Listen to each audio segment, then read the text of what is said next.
கர்த்தருக்குள் பிரியமான தேவஜனமே, உங்கள் யாவரையும் இயேசு கிறிஸ்துவின் நாமத்தில் இந்த El Rhema word of God channel மூலமா சந்திக்கிறதுல ரொம்ப சந்தோஷம். என்னுடைய பேர் சசி ஜேசன். இந்த சேனல் உங்களுக்கு பிடிச்சிருந்தா லைக் பண்ணுங்க, ஷேர் பண்ணுங்க, சப்ஸ்கிரைப் பண்ணுங்க, பக்கத்துல இருக்கிற பெல் ஐக்கானை கிளிக் பண்ணுங்க. அப்பதான் நம்ம போடுற வீடியோ உங்களுக்கு உடனுக்குடன் வந்து சேரும். நீங்க ஆல்ரெடி தம்ப்லைன்ல பார்த்திருப்பீங்க நாம இன்னைக்கு என்ன பார்க்க போறோம்னு சொல்லி. எஸ், ஈஸ்டர் பண்டிகையை பற்றி தான் நம்ம பார்க்க போகிறோம். இதில் புதுசாக சொல்ல என்ன இருக்குது? இது கிறிஸ்தவர்களுடைய பண்டிகை. இயேசு உயிர் தெழுந்ததற்காக நம்ம வருஷம் கொண்டாடுறோம். இதுக்காக 40 நாள் உபவாசம் இருக்கிறோம். நான் உபவாசம் இருக்கிறத பற்றி தப்பாக சொல்லலை, ஆனால் இந்த 40 நாள் உபவாசத்தை பற்றி நிறைய பேர் நிறைய கணக்குகளை சொல்கிறாங்க. இயேசு 40 நாள் வனாந்தரத்தில் உபவாசம் இருந்தார். மோசே சீனாய் மலையில் 40 நாள் உபவாசம் இருந்தார். எலியா இருந்தார். இதெல்லாம் வச்சுதான் இந்த 40 நாள் உருவாக்கப்பட்டது அப்படின்னு சொல்கிறாங்க. ஆனால் உண்மை அது இல்லை. ஒரு தப்பை நம்ம தொடர்ந்து செஞ்சுக்கிட்டே வரதால அது சரியாகிடாது. எத்தனை வருஷமா செஞ்சாலும் தப்பு தான். ஈஸ்டர் பண்டிகையை பற்றி நம்ம தெரிஞ்சுக்க வேண்டிய பல காரியங்கள் இருக்கு. 3 காரியங்களை நம்ம பார்க்கலாம். ஃபர்ஸ்ட், எதுக்காக நாம் இந்த ஈஸ்டர் பண்டிகையை பற்றி தெரிஞ்சுக்கணும்.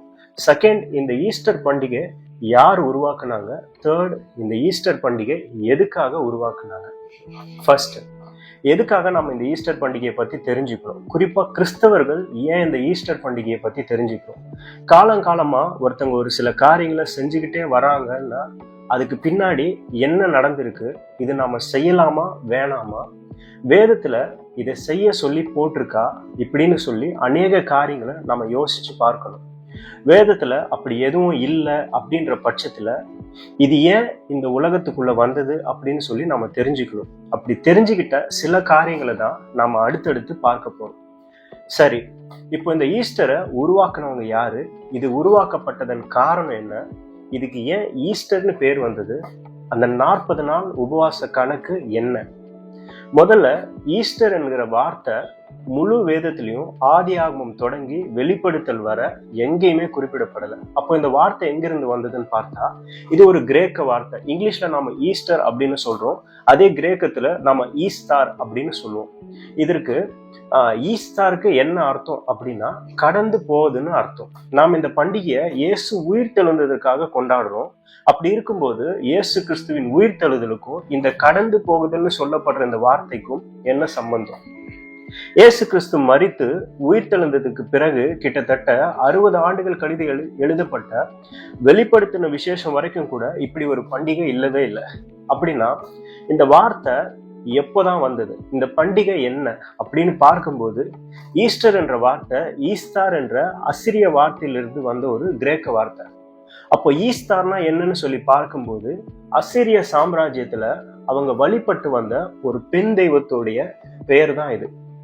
இதை ஒவ்வொரு சாம்ராஜ்யத்திலையும் ஒவ்வொரு விதமா வழிபட்டு வந்தாங்க. அதுக்கு உதாரணமா முதலாவதா பெண் கடவுள் எங்க வணங்கப்பட்டது அப்படின்னு சொல்லி பார்க்கும்போது பாபேல் கோபுரம் கட்டப்பட்ட நாட்கள்ல தான். அப்ப அந்த நாட்கள்ல அந்த பெண் தெய்வத்திற்கு அவங்க வச்சிருந்த பேர் என்னன்னா செமிராமிஸ். இப்படி இந்த பெண் தெய்வ வழிபாடு ஒவ்வொரு சாம்ராஜ்யத்திலையும் மாறி மாறி வரும்போது அசிரியர்களுடைய சாம்ராஜ்யத்துல அந்த பெண் தெய்வத்திற்கு வந்த பெயர் தான் ஈஸ்டார். இந்த ஈஸ்டாரை பத்தி அசிரிய சாம்ராஜ்யத்தின் இதிகாச புக்குன்னு ஒண்ணு இருக்கு. அதுதான் தி புக் ஆஃப் கில்கமேஷ். இது முழுக்க உண்மை இல்லாத கட்டுக்கதையான ஒரு புத்தகம். இந்த புக்கை நம்ம வாசிக்கும் போது அதோட ஹீரோ யாருன்னு நம்ம பார்த்தோம்னா அவர் தான் கில்கமேஷ். இவர் அந்த காலகட்டத்துல வாழ்ந்த ஒரு ராஜா. அவன் ரொம்ப நல்லவனா இருந்தான்னு சொல்லப்பட்டிருக்கு.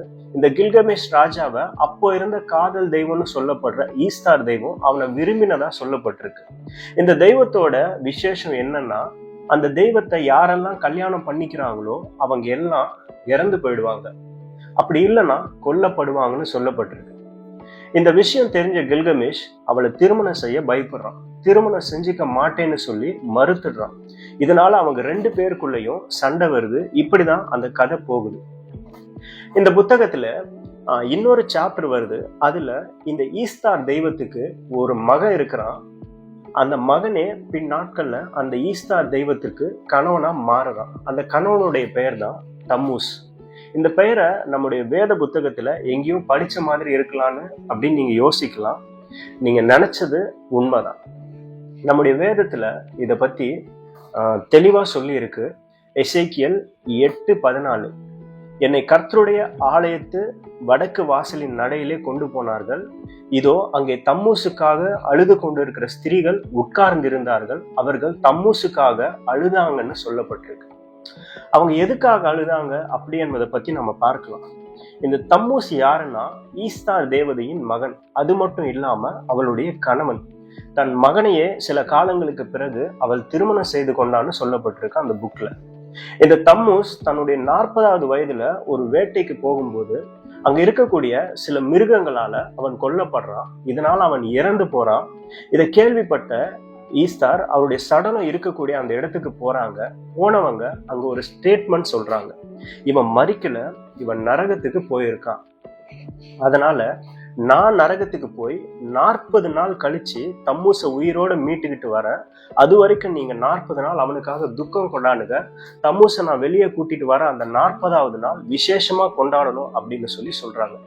இந்த தம்மூஸ் எப்படி அவன் கொண்டு வருவான்னா அந்த புத்தகத்துல சொல்லப்பட்டிருக்குன்னா 40வது நாள் முடிவுல ஒரு முட்டையிலிருந்து கோழி குஞ்சு எப்படி வருமோ அதே போல இந்த தம்மூஸ் முட்டையிலிருந்து வெளியே வருவான்னு சொல்லி இந்த ஈஸ்தார் தேவதை சொல்றாங்க.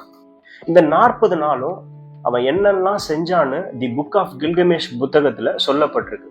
இந்த 40 நாள் நரகத்திற்கு உள்ள போய் அவ வாசல்ல நிற்கிறா. ஆனா அந்த காவலாளி அவளை உள்ள விட மறுக்கிறான். இதனால அந்த ஈஸ்தார் அங்கேயே நின்று போராட்டம் செய்யறாங்க. இது எல்லாமே அந்த புத்தகத்துல சொல்லப்பட்டிருக்கு.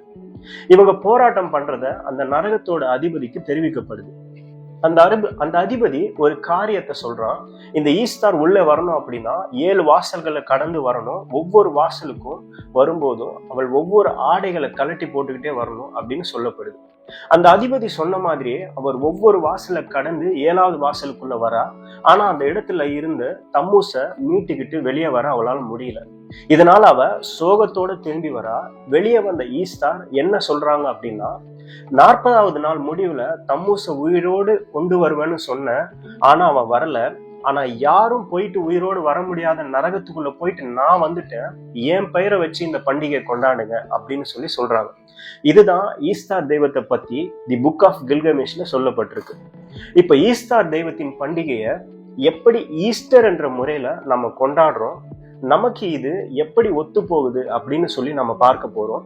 இந்த ஈஸ்டார் தேவதையின் பெயர் தான் ஈஸ்டர் என்ற பெயர்ல கிரேக்க பதத்துல நாம கொண்டாடிக்கிட்டு இருக்கோம். ஈஸ்டார் தேவதை 40 நாட்கள் நரகத்துல இருந்துட்டு வந்து நாம இன்னைக்கும் லென்த் டேஸ் அப்படின்னு கொண்டாடி இருக்கோம். நம்ம நல்லா கவனிச்சு பாருங்க. இயேசு மரிச்சதுக்கு அப்புறம் தான் இந்த 40 நாள் துக்கம் என்பது வேதத்துல எந்த இடத்திலும் சொல்லப்பட்டதாக இல்லவே இல்லை. சிலர் சொல்றாங்க இயேசு கிறிஸ்து சிலுவையில் மரிக்கிறதுக்கு முன்னாடி துக்கத்தோடு இருந்தாரு அப்படின்னு நல்லா கவனிக்கணும். இயேசு கிறிஸ்து முன்னாடி பஸ்காவை சந்தோஷமா கொண்டாடிட்டு இருந்தாரு. இயேசுவானவர் எப்போ துக்கமா இருந்தார் அப்படின்னு நம்ம பார்த்தோம்னா கெத்செமனே தோட்டத்துல கடைசி நிமிடத்துல தான் அவர் துக்கப்பட்டதா வேதத்துல சொல்லப்பட்டிருக்கு. அப்போ எப்படி இந்த 40 நாள் உபவாசம் கிறிஸ்துவத்துக்குள்ள வந்தது? ஒரு சிலர் சொல்றாங்க இயேசு கிறிஸ்து 40 நாள் உபவாசம் இருந்தாரு, அதனால்தான் துக்க நாளா கொண்டாடுறாங்க அப்படின்னு சொல்றாங்க. ஆனா அதை அவர் ஊழியத்துக்கு வரத்துக்கு முன்னாடி செஞ்சார். சிலுவையில போறதுக்கு முன்னாடி அவர் செய்யல. அதுக்கும் இதுக்கும் எந்த சம்பந்தமும் கிடையாது. அப்படின்னா இந்த 40 நாள் துக்கம் எங்கிருந்து வந்தது? இது கிறிஸ்தவர்களா இருக்கிற நமக்கே தெரியாது. நாம ஏதோ எல்லாரும் செய்யறாங்க அதனால நாமும் செஞ்சுட்டு இருக்கோம். இந்த லென்த் டேஸ் என்றது ஈஸ்டார் தேவதை பாதாளத்துல இருந்து தம்மூச மீட்டு கொண்டு வரத்துக்காக போராடின அந்த 40 நாட்களை தான் நாம கொண்டாடிக்கிட்டு இருக்கோம். கடைசியா இந்த 40 நாள் முடிவுல ஈஸ்டார் தேவதையின் பெயரிலேயே ஈஸ்டர்னு நம்ம கொண்டாடுறோம். இது ஈஸ்டார் தேவதையை மட்டும்தான் குறிக்கும். இது உயிர்த்தெழுதலை பத்தி குறிக்காது. அதுக்கும் இதுக்கும் எந்த சம்பந்தமும் கிடையாது. உயிர்த்தெழுதலுக்கு இங்கிலீஷ்ல ரெசரக்ஷன் அப்படின்னு சொல்லப்பட்டிருக்கு. கடந்து போகுதலுக்கும் உயிர்த்தெழுதலுக்கும் எந்த சம்பந்தமும் கிடையாது. மூணாவதா ஈஸ்டர் எக்னு சொல்றோம். இயேசு கிறிஸ்துவின் உயிர்த்தெழுதலுக்கும் இதுக்கும் எந்த சம்பந்தமும் கிடையாது. உண்மையை சொல்ல போனா தம்மூஸ் முட்டையை உடைச்சிக்கிட்டு தான் வெளியே வருவான்னு சொல்லிதான் நம்ம கொண்டாடிக்கிட்டு இருக்கோம். இன்னும் சொல்ல போனா ஒரு இடத்துல ஆண்டவர் எரேமியாவிடம் சொல்றாரு, என்னுடைய தேவாலயத்தின் அருவருப்புகளை பார்த்தாயான்னு சொல்லி. இன்னைக்கும் அநேக தேவாலயங்கள்ல ஏப்ரல் மாதம் தொடங்கினா இந்த ஈஸ்டர் தெய்வத்தோட பெயரை தான் வச்சுக்கிட்டு ஹாப்பி ஈஸ்டர் அப்படின்னு நம்ம கொண்டாடிட்டு இருக்கோம். அசிரிய ராஜாவின் காதல் தேவதையோட பெயரை இயேசு கிறிஸ்துவின் நாமத்தை கொண்டு நம்முடைய தேவாலயங்களை சொல்லி எல்லாரையும் வாழ்த்து சொல்லிக்கிட்டு இருக்கும். இதுக்காக தனி ஆராதனைகளும் நடந்துகிட்டு இருக்கு. இதுலயும் சிலர் இப்படி சொல்றாங்க, பண்டிகையை நியமித்துக் கொள்ளுகிறவன், நாட்களை நியமித்துக் கொள்ளுகிறவன் அதை தேவனுக்கென்று நியமித்துக் கொள்ளுகிறான் அப்படின்னு சொல்றாங்க. அப்படி நாம தேவனுக்காக நியமித்துக் கொள்றோம் அப்படின்னா அது முழுக்க முழுக்க தேவனுடைய நாமத்துக்காக மட்டும்தானே இருக்கணும். அதுல வேற எந்த நாமும் உள்ள வரக்கூடாது. அந்த வழியில கிறிஸ்தவர்கள் பயன்படுத்தக்கூடாத ஒரு வார்த்தையில ஒண்ணு என்னன்னா அது இந்த ஈஸ்டர் என்ற இந்த வார்த்தை தான்.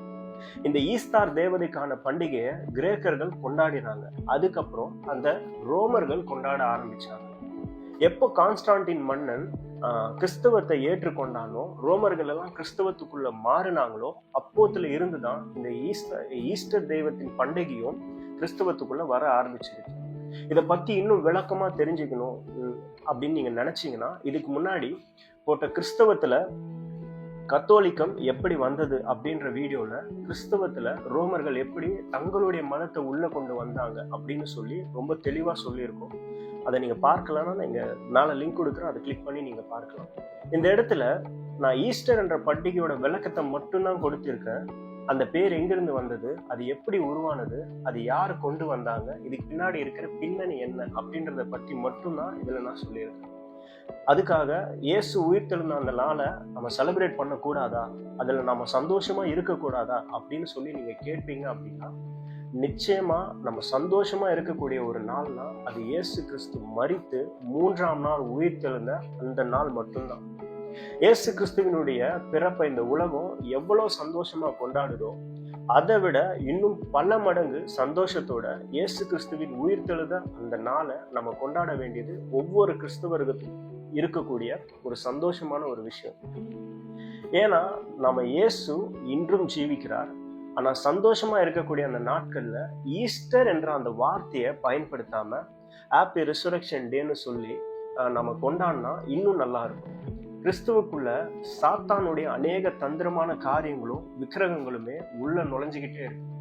இதெல்லாம் ஆவியானவரோட துணை கொண்டு எது சரியானது, எதை செய்யலாம், எதை செய்யக்கூடாது அப்படின்னு வேதத்தை வச்சு ஜெபிச்சு அதன்படி நாம இருந்தா நம்முடைய ஆவிக்குரிய ஜீவியம் நல்லா இருக்கும்.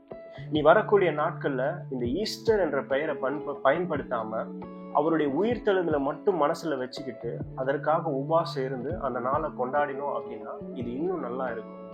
எல்லாருக்கும் ஹாப்பி ரெசரக்ஷன் டே. சந்தோஷமா இருங்க. கர்த்தர் உங்களோடு கூட இருக்கட்டும்.